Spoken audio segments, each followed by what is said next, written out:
This is the 53rd episode of our Crossing Thin Ice podcast series, where twice a month we tackle risk management topics. I'm Max Rudolph, and today Dave Ingram and I will be discussing some leading emerging risks and possible mitigation practices. We've each chosen three emerging risks and will alternate as we discuss our interpretation of their current status. Our aim for Crossing Thin Ice offerings is to help with your ERM program and general risk knowledge. We encourage you to share with anyone interested in continuous learning and risk management. We welcome your feedback. As a reminder, nothing in today's podcast is intended to be investment advice. We are here to provide educational material on risk topics without getting lost in the weeds. Let's get started.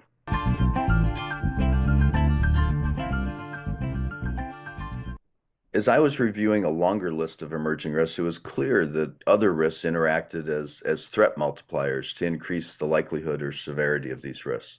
So my three incorporate other risks as well. First up for me is, in my opinion, the top emerging risks of this century, climate change. Talk about your unknown known. We have lots of historical data about extreme weather events, but it's not predictive. In the worst case, I can do a simple linear extrapolation, but often I can model the future based on what I know about other variables. Government holds the key to understanding these risks better, learning more using foresight so we can prioritize and mitigate within a budget. The longer we avoid addressing these issues, the more we'll see climate migration, where people will be forced to move. Well, you might first likely think of people in areas of heat and drought like the Middle East. My first thoughts are Miami, Norfolk, and Houston, where rising seas and increasingly strong storms are making insurance unaffordable and conditions poor to settle in. In the US, the Midwest seems like a potential landing spot, but we need to learn more about future rain and drought patterns and places where hail has already doubled home insurance premiums and data centers increasingly use the available water and power. Climate change is challenging to address as an individual, beyond being informed and diligent. Realtor websites like Zillow now include these risks for you to consider when buying a house. Governments can best mitigate this risk by working for global consensus based on facts. It won't go away just because it's ignored. Risk managers, which we all are for this risk, will have to find sources that provide facts and new observations as they are made. Property insurance rates are a good place to look.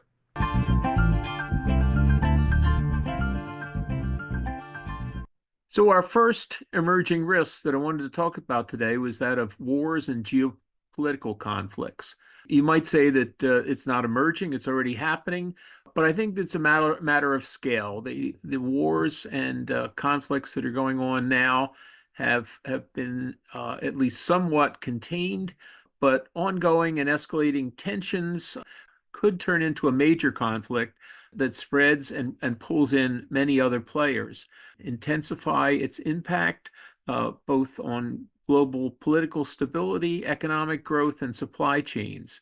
This could result in big economic losses and major disruptions to things like supply chains, particularly less developed economies that are in the process of turning into higher growth economies are the ones that are the most at risk from a destabilizing situation. Insurance companies are going to see increased claims in the war areas and in the areas that are close to the war because wars tend to spill. The global instability will result in a widening gap between the areas where there is order and where it is in conflict, and there'll be widening social rifts and also populational migrations will intensify. The things we want to look out for that is the increases in political uncertainty. We'll see things like elections shifting, which they've already started doing, types of politicians being elected that we haven't seen in decades in many places. Immigration concerns will pop up all over the world. Escalation of conflicts spilling into different countries is something that'll be easy to spot and look for. And we're already seeing changes in foreign policies of many countries, and particularly in the U.S., where the new administration is re seems to be reexamining almost all of our foreign policies. What can you do about this? We think that you need to reassess all of your risk models just to question whether any of them are going to be, or even all of them are going to be impacted, whether they need to be recalibrated or reprogrammed from the ground up to take into account a world with this much instability in it. And you got to keep your eye on foreign policy changes and to see the degree to which things are going to spill over into areas where your insurance company is operating.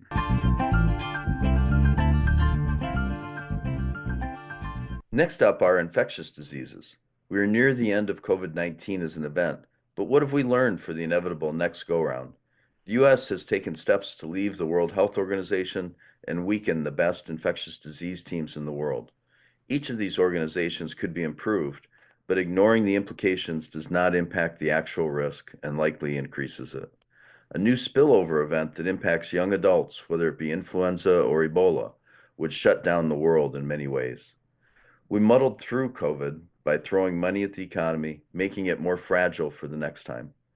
The supply chain somehow avoided famine, but mental health was stressed and has not recovered. The young are developing more slowly, and the elderly suffer from loneliness. Individuals can be aware of issues and ways they can protect their families. This includes everything from washing your hands and avoiding disease hotbeds to being an advocate for childhood vaccinations and keeping emergency food and liquid cash on hand. Did you know that measles is nearly 20 times as communicable as viruses like COVID and flu? Governments can mitigate through communication and transparency. No government agency is perfect, but my observation has been that the worker bees are generally on the right track, and the political appointments from each party tend to be transactionally focused as if advanced preparation for a pandemic has no value.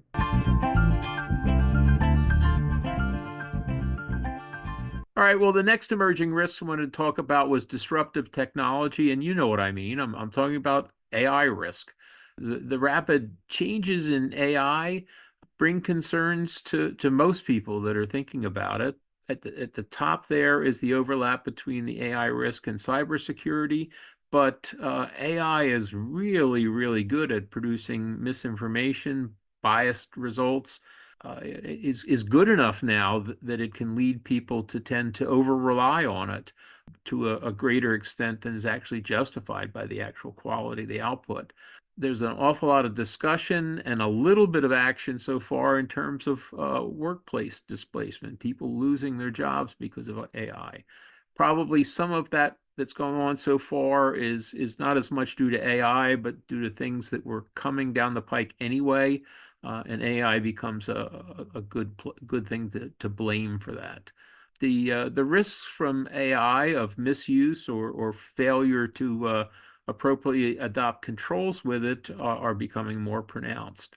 This could result in financial losses, particularly to the extent that AI enhances cybersecurity risk, and we'll cover that a little bit later, can result in financial losses for companies and certainly for their insurers. There could be operational disruptions because people have over relied on AI and then find out that in fact it doesn't work as expected.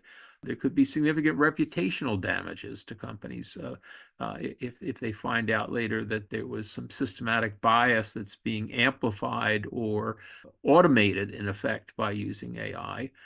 There are legal and compliance issues. There's emerging regulations and laws about AI use, and those are likely to be changing as time goes on here, and so there will be a huge job needed to keep track of that.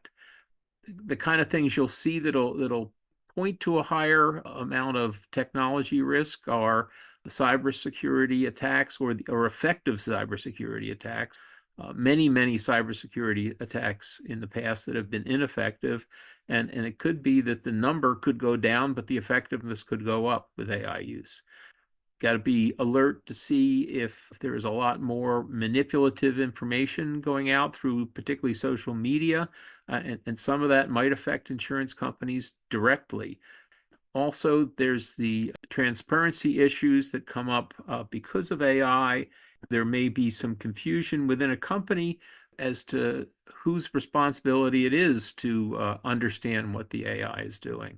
What you need to do in response to this is to look at your information infrastructure and make sure that it is resilient enough. With the possibility of more cyber attacks, with the possibility of all these other outcomes, there probably is a greater need for human oversight of information infrastructure.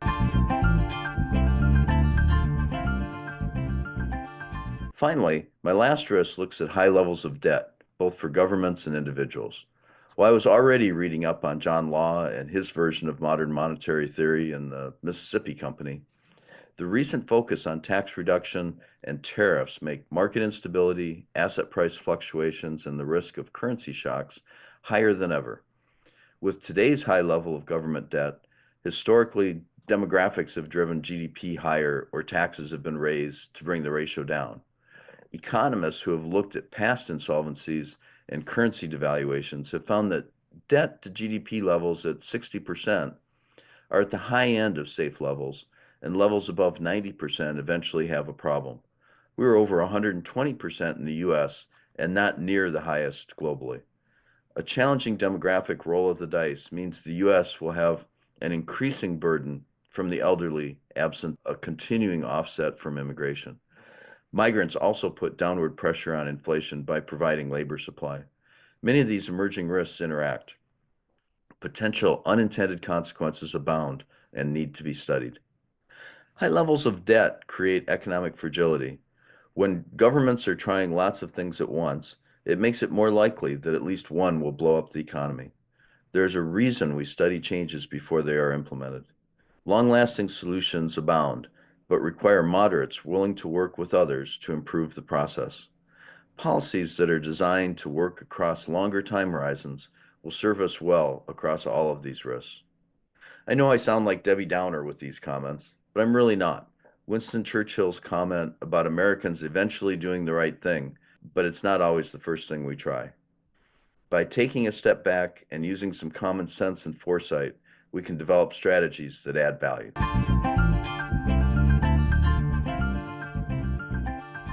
Another major emerging risk overlaps with the technology disruption we just talked about from AI, which is the cyber risks. Cyber risks has been number one or number two on everybody's radar for 5 or 6 or 7 years now. It's still there. It's still considered both a current risk and an emerging risk because of the way in which it is constantly evolving.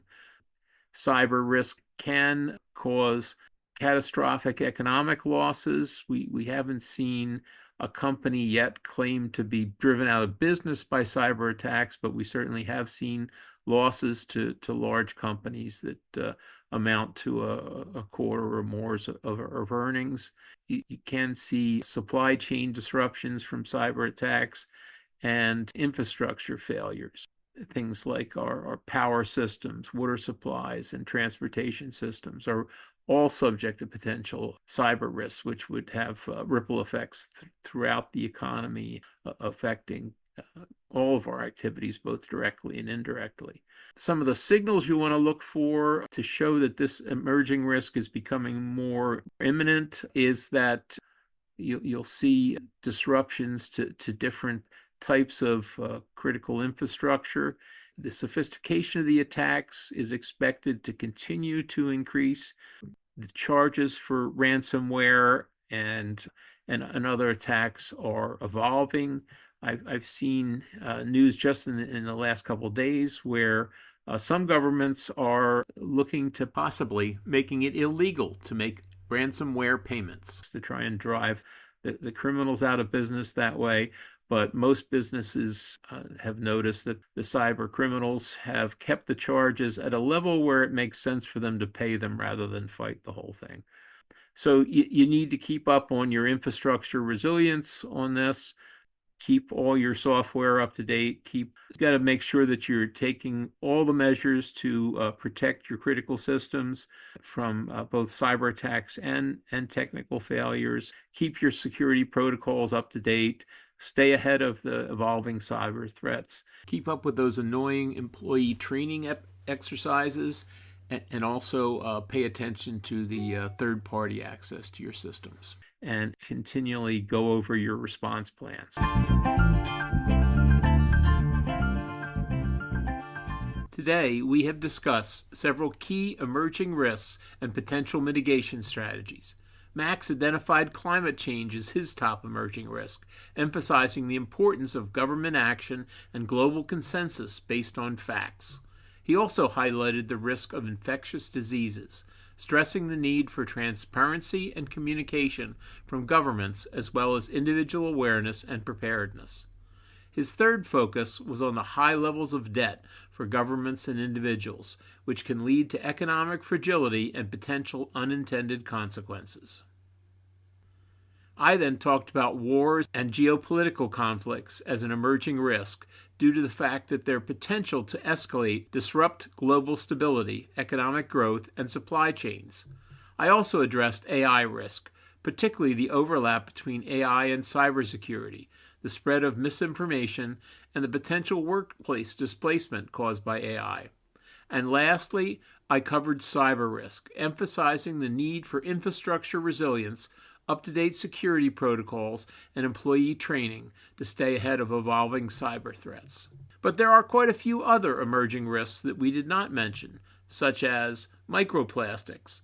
The plastic particles smaller than 0.2 of an inch are pollutants found nearly everywhere and may have negative implications for both the environment and for human health. A massive demographic shift. Evolving population sizes and mixes drive changes in economic growth and levels of government intervention. A Cascadia earthquake. The odds are greater than 1 in 3 for a major earthquake event to occur in the Cascadia region in the next 50 years. An asset price shock. This involves price instability and extremes of assets such as housing and equities. In a recent survey, asset price collapse risk reached a new low in terms of concern for that risk, but sometimes waning concern for an emerging risk is an indicator of relaxed diligence, which could lead to that increase in that risk. And solar storms, geomagnetic storms, are a material risk that can cause fires, damage technological infrastructure, and impact the economy generally. You might want to consider adding one or more of these to your emerging risk register. Thanks for listening, and we hope that our discussion of emerging risks can help with your own emerging risk management program. Don't forget to like and to share this podcast with your friends. Thanks. Bye.